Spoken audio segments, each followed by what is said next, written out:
Indo British advanced pain clinic నొప్పి మాయం surgery దూరం ఫర్ అపాయింట్మెంట్స్ 9155515563. నమస్కారం, వెల్కమ్ టు ఐ డ్రీమ్. ధర్మ మార్గం విత్ విజిత కార్యక్రమానికి స్వాగతం.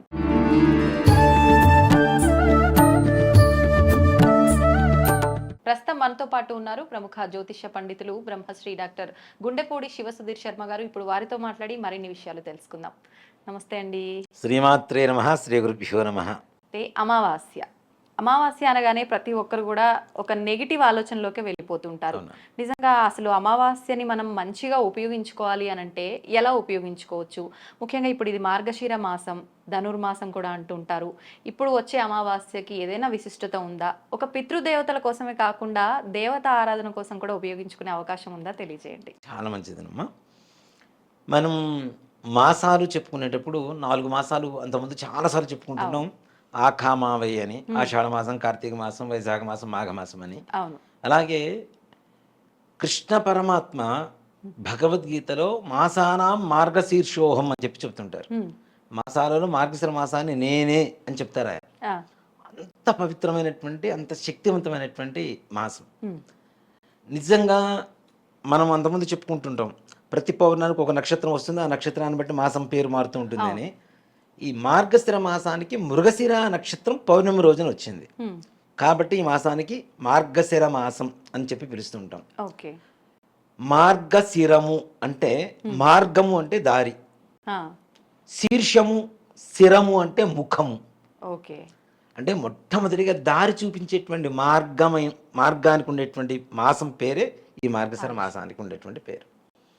దీనికి అధిపతి కుజుడు. ఈ మాసం మొత్తానికి అధిపతి కుజుడు అవుతాడు. ఇక్కడ అమావాస్య, మార్గశిర బహుళ అమావాస్య సోమవారం కలిసి వచ్చింది. సోమావతి అమావాస్య అని పిలుస్తూ ఉంటాం దాన్ని. సోమవారం అమావాస్యను కలిసి వస్తే ఇప్పుడు మనకి చాలా మందికి ఏంటి, మంగళవారం అమావాస్య, ఆదివారం అమావాస్య, ఆదివారం హస్త నక్షత్రం, ఆదివారం పుష్యమే నక్షత్రం, ఇట్లాంటివి కలిసి వచ్చినప్పుడు విశేషంగా చెప్పుకుంటూ ఉంటారు. వాటన్నిటికంటే కూడా ఇంకా పరమ పవిత్రమైన శక్తివంతమైనటువంటి ఒక అమావాస్య ఏదైనా ఉన్నది అంటే అది సోమావతి అమావాస్య. ఇక్కడ సోమావతి అంటే సోమవారం అమావాస్య వస్తే ప్రత్యేకత ఏమిటి అంటే, ఎప్పుడు ఎవ్వరూ కూడా సూర్య చంద్రుల్ని ఒకేసారి చూడలేము. సూర్యుడు వస్తే చంద్రుడు ఉండడు, చంద్రుడు వస్తే సూర్యుడు ఉండడు, అవునా? కానీ సోమావతి అమావాస్య రోజున ఇద్దరికీ సంబంధించినటువంటి రోజు. సోమవారం చంద్రుడు, అమావాస్య సూర్యుడు, ఇద్దరు రవిచంద్రుడు ఇద్దరికి తగినటువంటి రోజు, సంబంధించినటువంటి రోజు. అందున ఈ మార్గశిర మాసంలో వచ్చేటువంటి మాసానికి ఇందాక నేను మాసాధిపతి ఎవరని చెప్పాను? కుజుడు అని చెప్పాను. రవి చంద్ర కుజగ్రహాల అనుగ్రహం ఒక్కరోజు చేసేటువంటి పరిహారాలతో సరిపోతుంది. సూపర్. నిజంగా మరి ఎటువంటి వారు ఈ పరిహారాన్ని ఆచరించాలి? అసలు ఆ పరిహారం ఏంటి? ముఖ్యంగా రవికి పూజ చేస్తే ఆరోగ్యం భాస్కరాదిత్య అని చెప్పి మన శాస్త్రం చెబుతుంది. ఆరోగ్యాన్ని ఇచ్చేవాడు ఎవరు అంటే సూర్యుడు. చంద్రమా మనసే జాతః, మనఃకారకమైనటువంటి కష్టాలను తొలగించేవాళ్ళు ఎవరు అంటే చంద్రుడు. అలాగే శారీరకమైనటువంటి ఆరోగ్యంతో పాటు మానసికమైనటువంటి ఆనందంతో పాటుగా వివాహం, సంతానం, అలాగే వంశాభివృద్ధి, జ్ఞాపక శక్తి, సంపూర్ణమైనటువంటి రక్త సంబంధమైనటువంటి అనారోగ్యాలు, హృద్రోగాలు అంటే హృదయ రోగాలు, అలాగే మనకి ఎక్కువగా ఇప్పుడున్నటువంటి పరిస్థితుల్లో ఈ గ్యాస్ట్రిక్ ప్రాబ్లంతో చాలామంది ఫేస్ చేస్తున్నారు ఆ ప్రాబ్లంని. ఇలాంటివి, అలాగే బ్రెయిన్ స్ట్రోక్ సంబంధించినటువంటి అనారోగ్యాలు, ఇవన్నీ కూడా కుజుడు ఆధీనంలో ఉంటాయి. అంటే ఇక్కడ చూడండి, ఆర్థిక సమస్యలు తొలగిపోతాయి, రుణ సమస్యలు తొలగిపోతాయి, సంతానం బాగుంటుంది, సంతానం కలుగుతుంది, వివాహం కానిటువంటి వాళ్ళకి వివాహం అవుతుంది, దాంపత్య జీవితం ఆనందమయంగా లేనటువంటి వాళ్ళకి దాంపత్యంగా అన్యోన్య దాంపత్యం ఏర్పడుతుంది కుజుడు వల్ల. ఇన్ని కలుగుతున్నాయి. రవి చంద్ర కుజగ్రహాలు 3 ఒక్కసారి కలిసి అనుగ్రహిస్తే మనకు కావాల్సింది ఏముంటుంది? ఇంకా జీవితంలో అన్నీ వచ్చేసినట్టే, అవునా? ఇక్కడ ఈ అమావాస్య ఏదైతే ఉందో, మనం చాలాసార్లు పితృదేవతలు, పితృశాపాలు, స్త్రీ శాపాలు, దేవతా శాపాలు అని చెప్పి చెబుతూ ఉంటాం. దీంట్లో దేవతా శాపాలు అనేటువంటివి ఎక్కువగా ఏంటంటే, మన పూర్వీకులు కట్టించినటువంటి దేవాలయాలు ఎక్కడ కట్టించారో తెలియదు, ఏమైపోయినాయో తెలియదు, ఆ. వాటిని పట్టించుకోకుండా వదిలేసినటువంటి వంశ పరంపర ఉంటూ ఉంటుంది. ఓకే. నెక్స్ట్ జనరేషన్స్ ఉంటాయి, ఆ. గుడి కట్టించిన సంగతి మనకి తెలియదు. ఆ. ఇప్పుడు మన ఇంట్లో పిల్లవాళ్ళ ఆయన మనం దేవుణ్ణి చూస్తాం, అవును. అవునా? ఉమ్. కాబట్టి అక్కడ మన కుటుంబానికి సంబంధించినటువంటి ఒక దేవుడికి ఎక్కడా కూడాను ధూపదీప నైవేద్యాలు లేకుండా గుళ్ళు మూసివేయబడ్డాయి. ఓకే. ఆ విధంగా దేవతా శాపం వస్తుంది. ఉమ్. అలాగే గృహదేవత, ఇష్టదేవత, కులదేవత అని చెప్పి ముగ్గురు ఉంటారు. కులదేవత కులంలో ఎవరిని అడిగినా చెప్తారు. ఉమ్. ఇష్టదేవత అనేటువంటిది నా ఇష్టానికి నేను ఏ దేవుని కొలుచుకుంటాను, నా ఇష్టం అది. ఉమ్. అలాగే గృహదేవత అనేటువంటి ఆరాధన ఒకటి ఉంటుంది. అందుకని చూడండి, మనం ఏ పూజ చేసినా గృహదేవత ఆరాధన చేస్తాం. అవును. కలవు వెంకట నాయక అనేటువంటి శక్తి ఉంది కాబట్టి వెంకటేశ్వర స్వామి వారికి ఎక్కువగా కలియుగంలో అందరూ పూజ చేస్తూ ఉంటారు, ఏ పూజ చేసినా. అవును. కానీ ప్రతి గృహానికి ఒక భగవంతుడు ఉంటాడు. ఉమ్. కొంతమందికి రేణుగా ఎల్లమ్మ ఉండొచ్చు, అవును. కొంతమంది కట్టమైసం ఉండొచ్చు, కొంతమంది గ్రామ పోచమ్మ దేవతలు ఉండొచ్చు. ఉంటారు. గ్రామదేవత అంటే ఇంట్లో వీళ్ళు ఇంట్లో చేసుకుంటూ ఉంటారు. ఓకే. అలాగే వీరభద్రుడు ఉండొచ్చు, అలాగే మల్లన్న ఉండొచ్చు, నరసింహస్వామి ఉండొచ్చు, సుబ్రహ్మణ్యేశ్వర స్వామి వారు కావచ్చు, శివుడు కావచ్చు. ఒక్కొక్కరికి ఒక్కొక్క గృహదేవత తప్పనిసరిగా ఉంటుంది. మరి ఇప్పుడు పెద్దవాళ్ళు చెప్తేనే ఉంది అని మనకు తెలుస్తుంది. చెప్పని పక్షంలో మనం తెలుసుకునే అదే అవకాశం ఉందా? చెప్తున్నాను. ఇది ముఖ్యంగా ఈ గృహదేవత ఆరాధన కొంతమంది మధ్యలోనే వదిలేసినటువంటి వాళ్ళు ఉంటారు. తద్వారా కూడా దేవతా శాపాలు వస్తాయి. ఓకే. మన ఇంటికి సంబంధించినటువంటి దేవుని మనము వంశ పరంపరగా వస్తున్నటువంటి వాడిని మనం చేసుకుంటూ ఉంటే చక్కగా మనం కూడా వృద్ధిలో ఉంటాం. అవును. ఇప్పుడు చాలా మంది అధికమైనటువంటి కష్టాలు ఎందుకు పడుతున్నారు ముఖ్యంగా అంటే ఇవే రుణ బాధలు కావచ్చు, శత్రు బాధలు కావచ్చు, కోర్టు వ్యవహారాలు కావచ్చు, సంతానం కావచ్చు, వివాహం కావచ్చు, అనేక రకాలైన ఆర్థిక సమస్యలు కావచ్చు, వృత్తి ఉద్యోగాలు కావచ్చు, అనారోగ్య సమస్యలు కావచ్చు. ఇవన్నీ కూడాను గృహదేవత ఆరాధన మరిచిపోయిన ఇళ్లల్లో అధికంగా కనబడుతూ ఉన్నాయి. ఓకే. ఓకే. గృహదేవత ఎవరిని అడగాలి? మన పెద్దవాళ్ళని అడిగితే వాళ్ళు మనకు చెప్తే తెలుస్తుంది, ఎవరే మన ఇంటి దేవుడు ఈయన కాబట్టి పూజ చేసుకోవాలరా అని. అలా కూడా తెలియనటువంటి పక్షంలో ఎవరన్నా ఉంటే అంటే తెలిసేటువంటి పరిస్థితుల్లో ఎవరన్నా పెద్దవాళ్ళు ఉంటే వాళ్ళని కనుక్కోండి, చక్కగా చెప్తారు.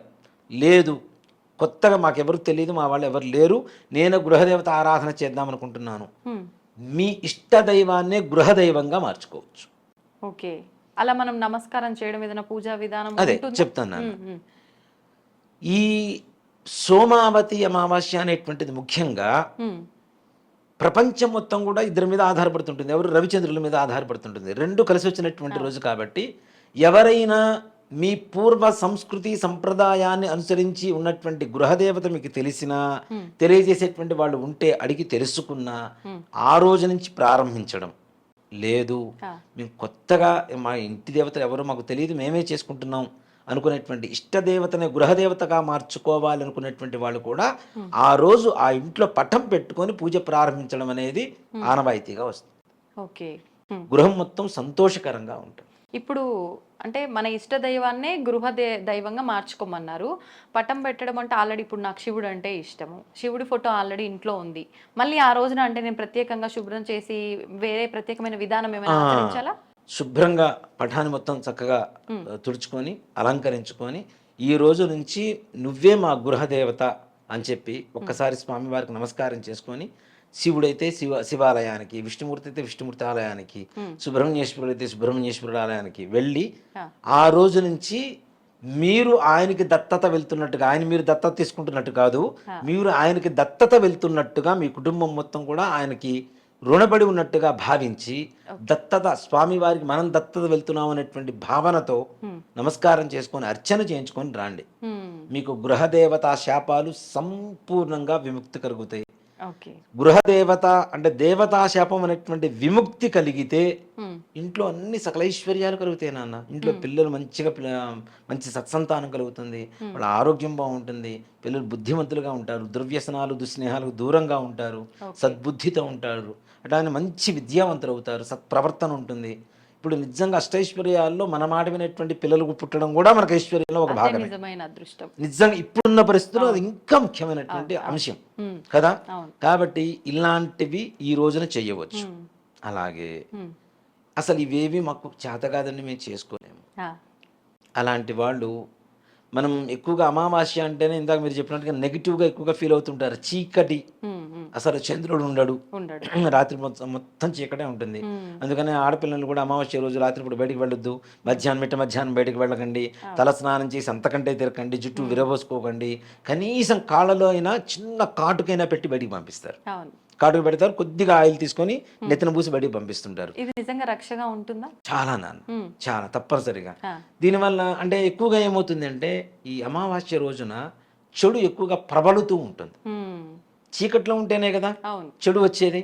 వెలుగంటే మంచి, చెడు చీకటి అంటే చెడు. ఈ చెడు ఎక్కువగా ప్రబలుతూ ఉంటుంది. మనకు తెలియకుండానే గాలిపరమైనటువంటివి కొన్ని మన ఒంటి మీదకి ఆవాహన జరగడానికి అవకాశం ఉంటుంది.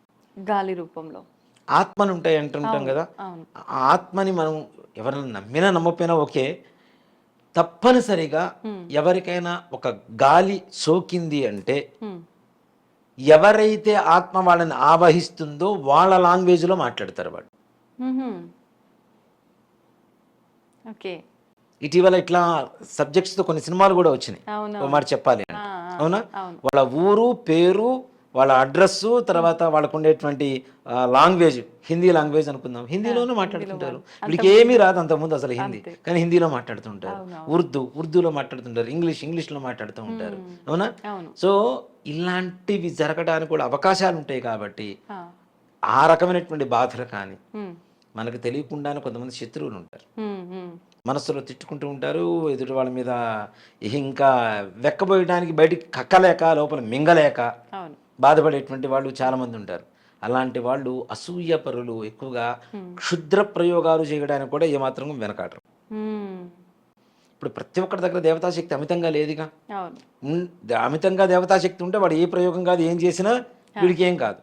కానీ ఎప్పుడైతే వీక్గా ఉంటుంది, వీడి నక్షత్రం తెలిసిన రోజున నక్షత్ర స్థితి, గ్రహస్థితి ఎప్పుడు వీక్గా ఉంటుందో అప్పుడు అవతల వాళ్ళు ప్రయోగాలు చేయడానికి అవకాశం ఉంటుంది. ఇప్పుడు సన్నగా ఉన్నవాడిని ఒక దెబ్బ కొడితే కింద పడిపోతాడు అన్న, లావుగా ఉన్నవాడిని ఒక దెబ్బ కొడితే కింద పడతాడు, పడ్డగా 10 దెబ్బలు కొడతాడు, 11 దెబ్బకి విసుగు పుట్టేసి వదిలేస్తాడు. కానీ ఇక్కడ ఎప్పుడైతే గ్రహస్థితి వీక్గా ఉందో అప్పుడు నక్షత్రం తెలిస్తే రాశి తెలుస్తుంది, రాశి ప్రకారం గ్రహస్థితి ఎప్పుడు వీక్గా ఉందో తెలుస్తుంది, అయిపోయాయి. నక్షత్రాల ద్వారా కూడా చేస్తారైతే. అందుకనే ముఖ్యంగా మన తెలంగాణలో జన్మ నక్షత్రం బయట పెట్టరు, జన్మనామం బయట పెట్టరు, వ్యవహార నామం మాత్రమే చదువుతూ ఉంటాం మనం. అవునా? జన్మనామం ఎందుకు బయట పెట్టరు? జన్మనామం తెలిస్తే నక్షత్రం తెలుస్తుంది, నక్షత్రం తెలిస్తే రాశి తెలుస్తుంది, రాశి తెలిస్తే గ్రహస్థితి తెలుస్తుంది.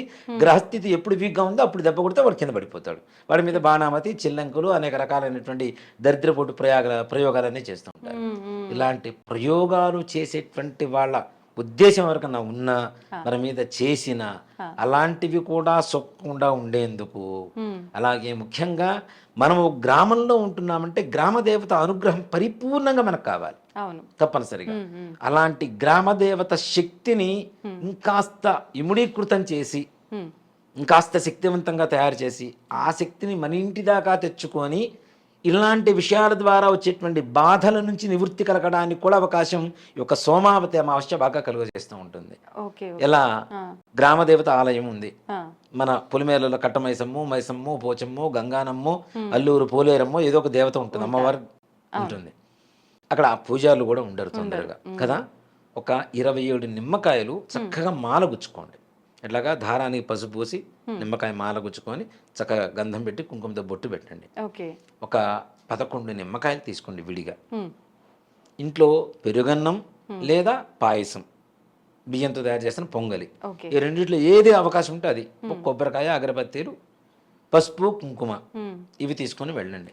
కర్పూరం వెళ్ళి శుభ్రంగా విగ్రహాన్ని కడగండి, బొట్లు పెట్టండి. అవకాశం ఉంటే వస్త్రం సమర్పణ చేసుకుని వస్త్రం కట్టండి చక్కగా అమ్మవారికి. కట్టిన తర్వాత బొట్టు పెట్టిన తర్వాత ఈ నిమ్మకాయల మాల అమ్మవారికి సమర్పించండి. ఇంట్లోంచి పసుపు కుంకుమ తెచ్చుకున్నారు కదా, 2 మిక్స్ చేయండి. 2 కలిపితే బండారి అంటాం మనం. పసుపు కుంకుమ 2 మిక్స్ చేస్తే బండారి అంటాం అమ్మవారి దగ్గర. ఈ బండారితో అమ్మవారికి నిమ్మకాయలు మనం 11 తెచ్చుకున్నాం కదా, అవి తీసుకొచ్చి అమ్మవారి పాదాల ముందు పెట్టి మీకు ఇష్టమైనటువంటి అమ్మవారి అష్టోత్తరంతో ఆ నిమ్మకాయల మీద కుంకుమతో పూజ చేయండి.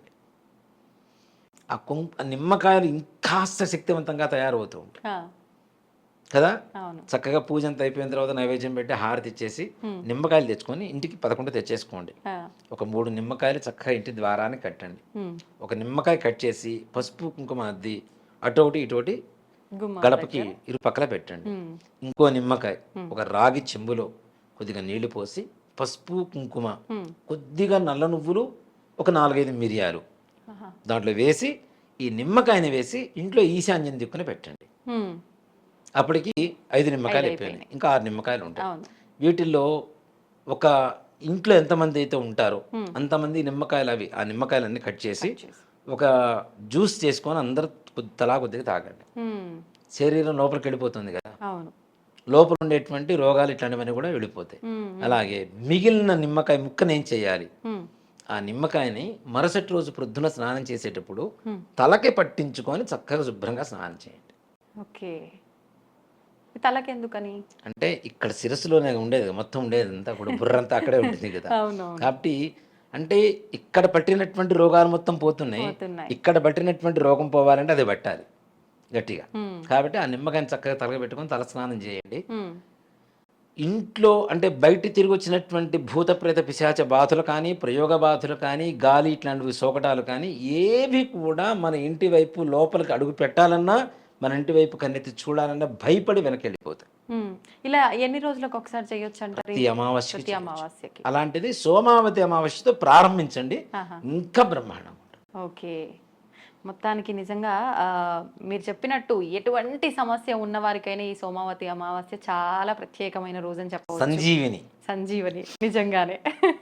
అన్ని ఆల్ మిక్స్ అంటారు కదా, అంతే కదా. అన్ని ఇబ్బందులకి ఎటువంటి ఇబ్బంది లేకపోయినా కూడా మనకు వచ్చే వాటికి కూడా ఇది ఒక మంచి అవకాశం నిర్మూలన, చెప్పుకోవచ్చు. సంతోషం అండి, చాలా మంచి విషయాలు తెలియజేశారు. ధన్యవాదాలు. శ్రీమాత్రే నమః. శ్రీ గురుభ్యో నమః.